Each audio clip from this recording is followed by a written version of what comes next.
Here's the second one.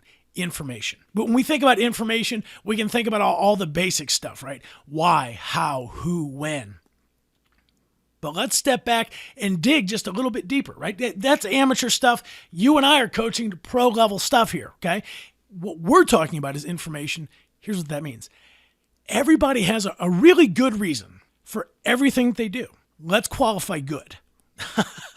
Good could simply mean it was the best option that they felt they had at that moment in time. Fair? One of the concepts that we're going to be coaching to, a theme almost, if you will, that's going to come up again and again in our conversation is the idea that says people do things for their reasons, not necessarily the right reasons. And the more information that you have, the better you can understand what's actually going on. As they start to explain, you can actually begin to recognize what their motivation is. Here's kind of a silly example. I have a big old truck that I drive, right? It's a Ford Excursion. For those of you that know me, I have a fairly large family, 6 kids. It's a diesel. And I drive this truck everywhere I go. But here's the thing. There's only a couple of gas stations in the area of the world that I live. I'm in St. Louis, Missouri. There's only a couple of gas stations by my house that actually sell diesel fuel. And the one that I go to is actually the one furthest away from my house. How come? When we talk about this idea of getting information to figure out what's really going on, that particular gas station happens to sell a brand of hot chocolate that my 12-year-old daughter really likes. That's it. It's not because the fuel's any cheaper. It's not because the people are any nicer. The facility is pretty much the exact same from one gas station to another. But I'm going to the one that's furthest away from my house because they happen to have a brand of hot chocolate that my daughter enjoys. Now, here's where it gets a little crazy. Ask me, Bob, how often does your daughter ride with you when you need to go fill up the truck? Maybe once or twice a month. But the fact that she likes that place makes me like that place.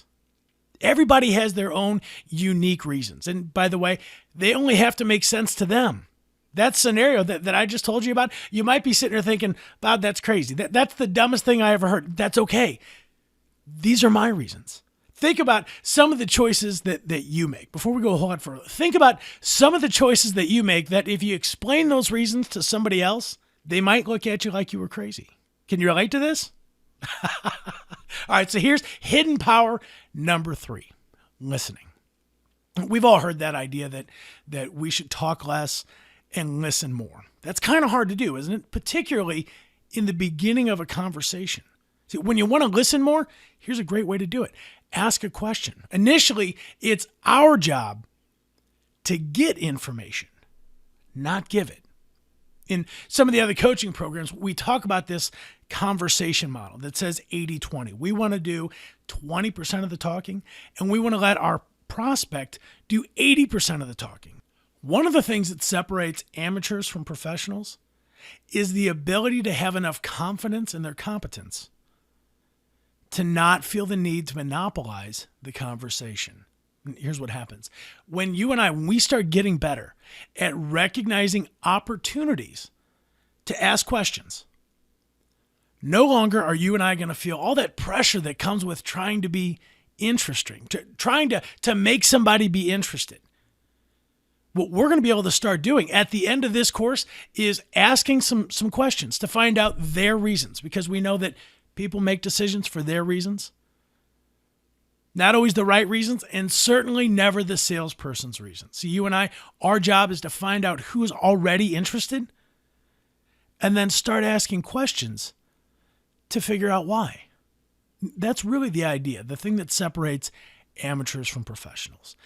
Having enough confidence in your competence to take all the pressure off yourself. Don't worry about being interesting.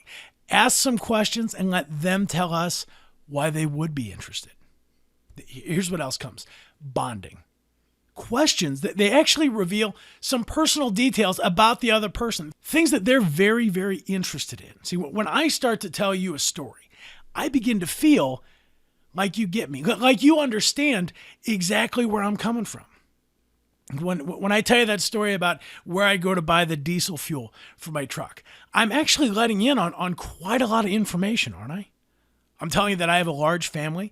I'm telling you that I have a 12-year-old daughter. I'm telling you that her opinion matters to me very, very much. I'm telling you what kind of truck I have. I'm telling you how many gas stations in my area sell that particular brand of fuel.